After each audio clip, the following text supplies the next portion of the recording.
بسم اللہ الرحمن الرحیم۔ شروع اللہ کے نام سے جو بڑا مہربان نہایت رحم والا ہیں۔ تمام تعریفیں اللہ ہی کے لیے ہیں جو پالنے والا ہے تمام جہانوں کا۔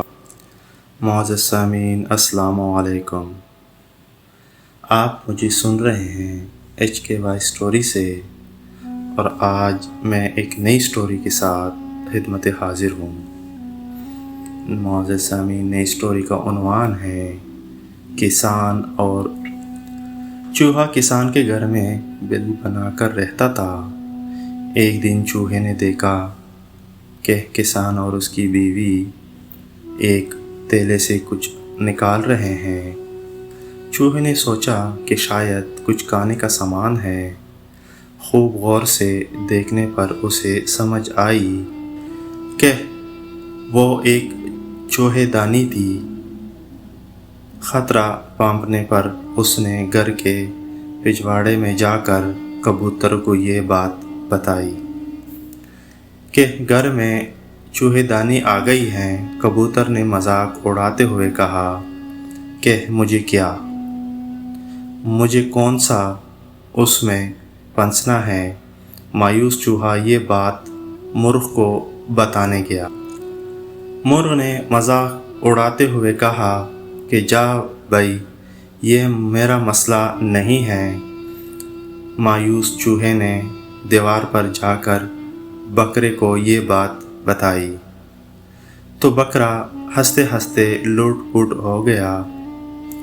اسی رات چوہے دانی میں کٹک کی آواز آئی جس میں ایک زہریلا سانپ پھنس گیا تھا۔ اندھیرے میں اس کی دم کو چوہا سمجھ کر کسان کی بیوی نے جب اس کو نکالا تو سانپ نے اسے ڈس لیا۔ بیوی کی طبیعت بگڑنے پر کسان نے حکیم کو بلوایا۔ حکیم نے اسے کبوتر کا سوپ پلانے کا مشورہ دیا۔ کبوتر ابھی برتن میں ابل رہا تھا۔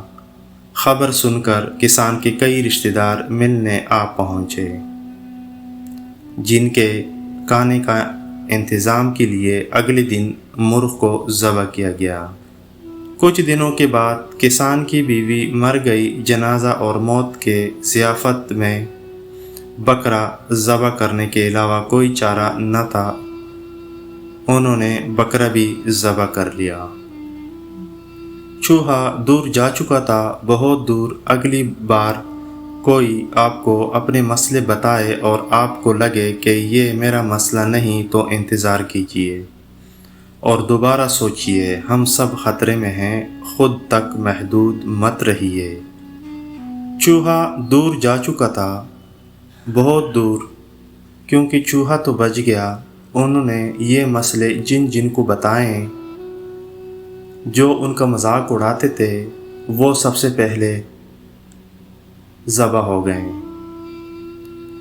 تو لہٰذا میں یہی کہوں گا معزز سامعین کہ یہی آج کل ہماری زندگی میں بھی ہو رہی ہیں۔ اگلی بار اگر کوئی آپ کو اپنے مسئلے بتائیں تو پلیز آپ کو لگیں کہ یہ میرا مسئلہ نہیں ہے تو انتظار کیجیے اور دوبارہ سوچیے، کیونکہ اسی طرح ہمارے ساتھ بھی ہو سکتا ہے کہ جو مسئلہ ہمارا نہیں ہے ہم اس کا مذاق اڑائیں یا انٹرسٹ نہ لیں اس میں، تو اللہ نہ کرے وہ اگلی دفعہ وہی مصیبت، وہی مسئلے ہمارے اوپر بھی آ سکتے ہیں۔ اور دوسروں کا احساس کیجیے تاکہ کل آنے والے دنوں میں کوئی ہمارا بھی اس مسئلے میں یا ان پریشانی میں ہمارا بھی احساس کریں۔ لہٰذا یہ سٹوری یہاں ختم ہو جاتی ہے۔ معزز سامعین، مجھے امید ہے آپ لوگوں کو میری سٹوری پسند آئی ہوگی، اور میرے چینل کو سبسکرائب کریں، ویڈیو کو لائک کریں اور بیل آئیکن کو آل پہ کریں تاکہ آنے والے ہر نئی نوٹیفیکیشن آپ کو بآسانی پہنچ سکے۔ السلام علیکم۔